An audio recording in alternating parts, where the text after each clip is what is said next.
É na escuridão que nossos medos se formam. À noite. Que tipo de coisas ela é capaz de esconder dos olhos humanos? Que histórias ela tem para contar? Algo parece se esconder no escuro da noite, incomodando um calmo vilarejo no interior do Brasil. Quando chegar na Sexta-feira Santa, os cachorros não param de ficar quietos. Eles latem, não. A partir das 11h30, meia-noite, a cachorrada já começa a latir e atentar os vizinhos. Mas é o que? Nessa época é o bicho, né? Tá sorto. Tal de assombração. Esse trem é esquisito demais, isso. Toda vez de quaresma, os cachorros ficavam tudo doidos. E latindo, dá seco não. Dá seco não. Aí, um dia o povo falou assim, é o lobisomem que tá andando aí. Tem um bicho andando aí, um bicho preto andando aí. E eu, aventureira, eu nunca fui de medo, né? Aí eu falei assim, gente, eu quero ver esse bicho. Como diz que esse bicho não é um bicho preto, eu quero ver ele, né? Quero ver ele. Aí eu fui num amigo meu e falei pra ele trabalhava numa casa dos padres.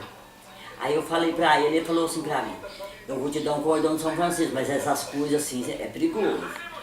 Perigoso, né? Aí falei, não, mas eu quero ver, ué. Eu quero ver, porque os cachorros não deixam a gente dormir. Né? Até meia-noite ninguém dormia. O cruzeiro era assim apagado, a luz era da Prada, sabe? Eu fiquei na janela. Aí o pai dos meus meninos, que eu ainda morava com ele, falei pra ele, ele falou assim, você sai da janela que esse bicho entra pra dentro. E eu vi ele subiu e desceu na minha rua. Né? Desceu na minha rua. E aí eu falei assim, ele nem vem, bicho. O meu cachorro, com o cachorro do vizinho de cima, topou com ele e ele veio subindo em cima da calçada. Ele veio subindo em cima da calçada e eu na janela. Aí eu toquei o cachorro, mas não adiantou. Ele veio, eu na janela, eu pus a mão, ele pôs a mão desse jeito assim e olhou dentro do meu olho. Olhou dentro do meu olho, aí o pai dos meus meninos falou assim, foge que ele entra pra dentro. A luz estava acesa do quarto. Ele vai entrar pra dentro. Aí eu sei que eu olhei nele assim, eu conheci ele porque ele tinha um defeito na mão.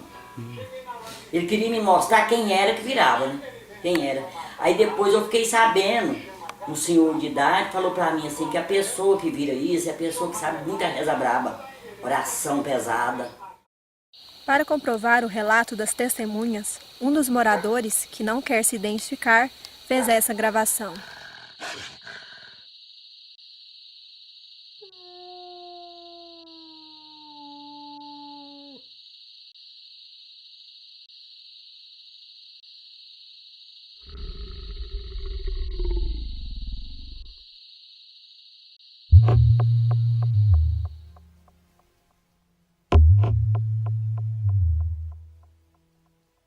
Eu acho que muito dessa cultura das lendas na zona rural, ela vem da igreja.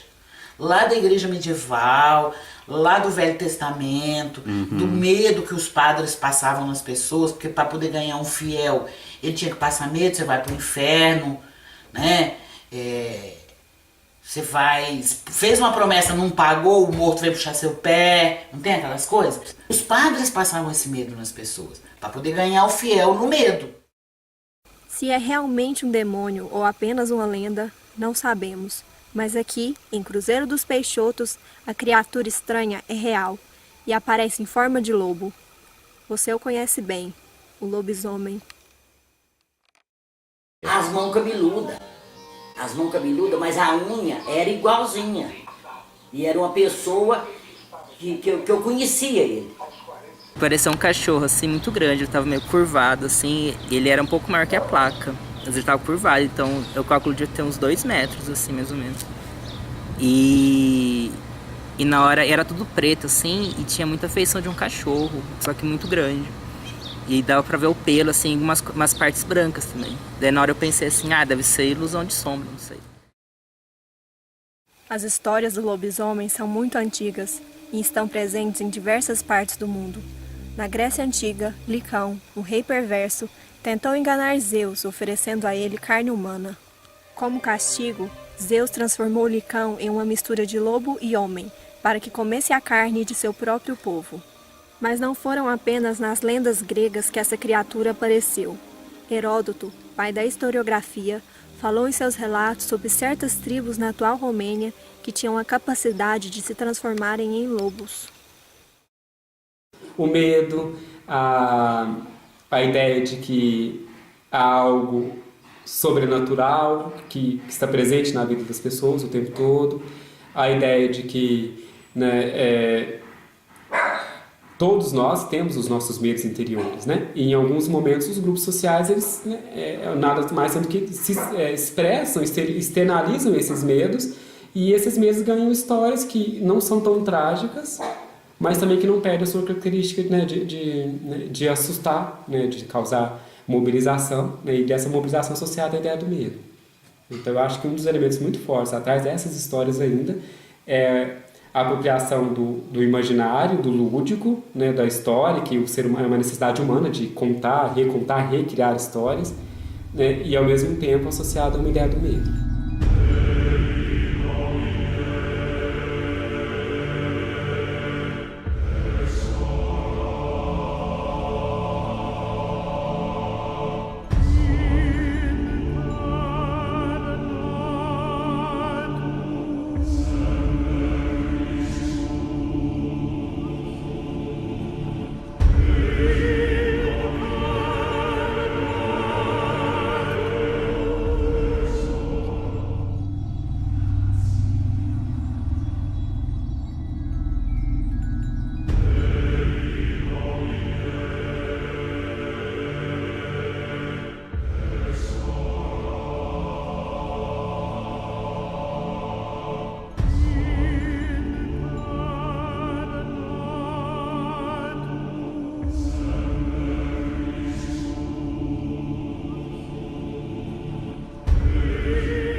Alguns anos depois, Pierre de Lancre, um juiz da região e autor de 3 livros sobre bruxaria e licantropia, visitou Grenier.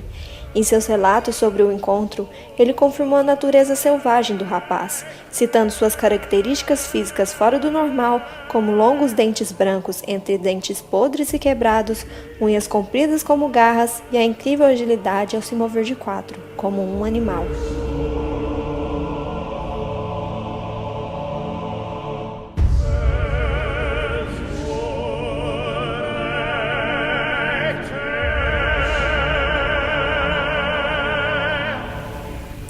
Seria o caso de Grenier um simples distúrbio mental?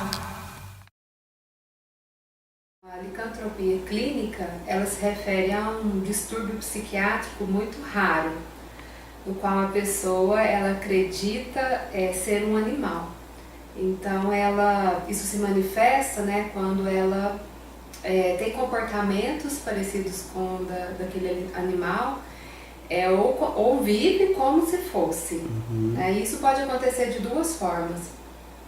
Quando a pessoa, no estado de lucidez, ela lembra de episódios que ela se transformou nesse animal, ou de pessoas que se comportam como um animal, rasteja, rosna. O paciente está sendo agora esperamos que seu lado racional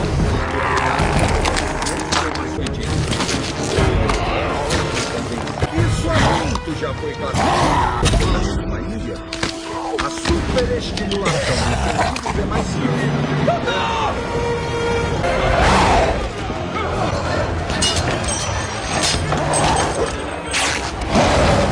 A gente acredita que a pessoa ela faz uma desconexão com a realidade, né? Então ela acredita que ela está vivendo uma outra experiência que não é uma experiência humana.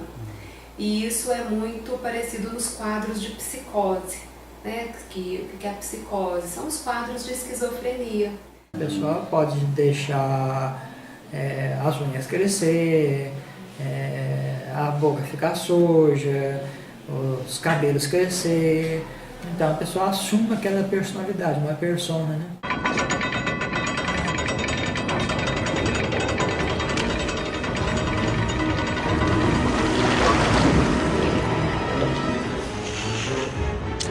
Se não matarem o meu pai, ele vai continuar matando e matando.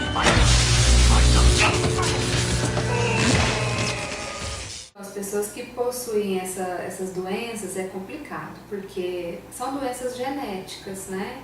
Então, não necessariamente ela pode ter uma identificação com outro animal, mas os terceiros, sim. Quem convive, né? Que tem assim, que não tem pessoas muito simples, que não têm acesso a outros discursos, como os discursos da medicina, da psicologia, né? Da psiquiatria. Ou seria algo a mais? Algo que a ciência não é capaz de interpretar ou aceitar? Algo além da compreensão de nossa filosofia?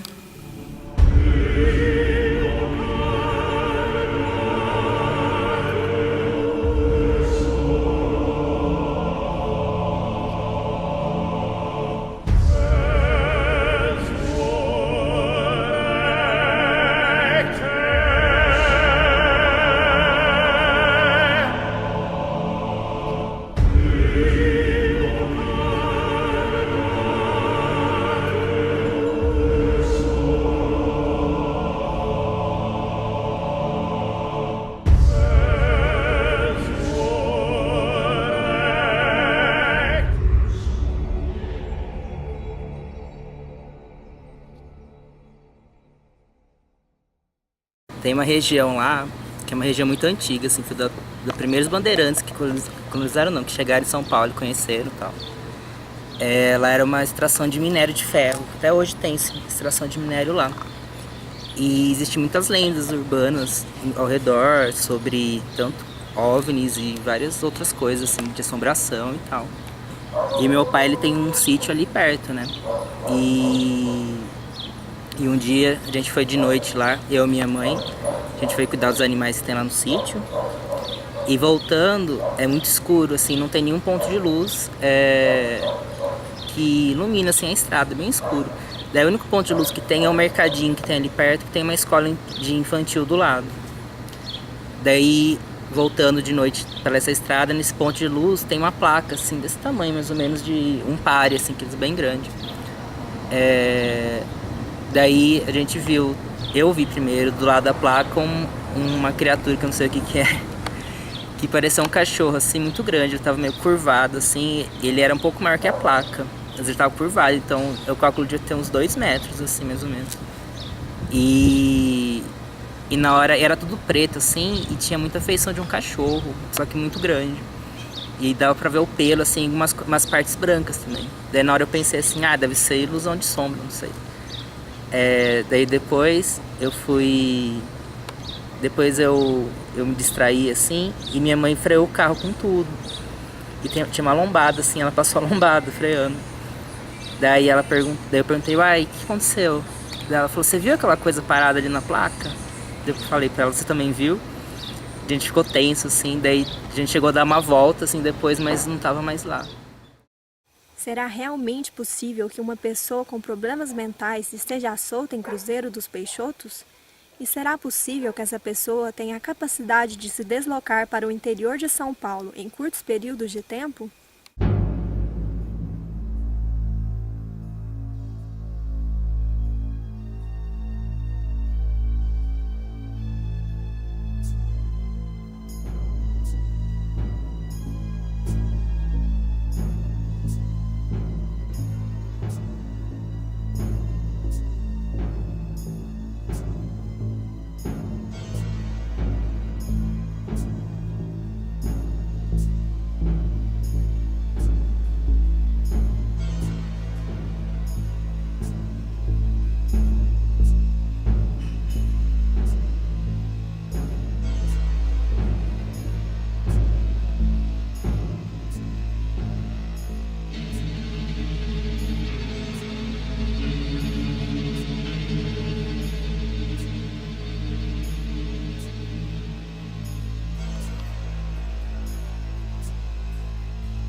Mas a população de Cruzeiro dos Peixotos e vizinhança não tem dúvidas do que aconteceu aqui. Assim como em outras regiões ao redor do mundo, suas tradições históricas, mantidas ao longo dos séculos, os faz ficar de olho em tudo que se esconde na escuridão.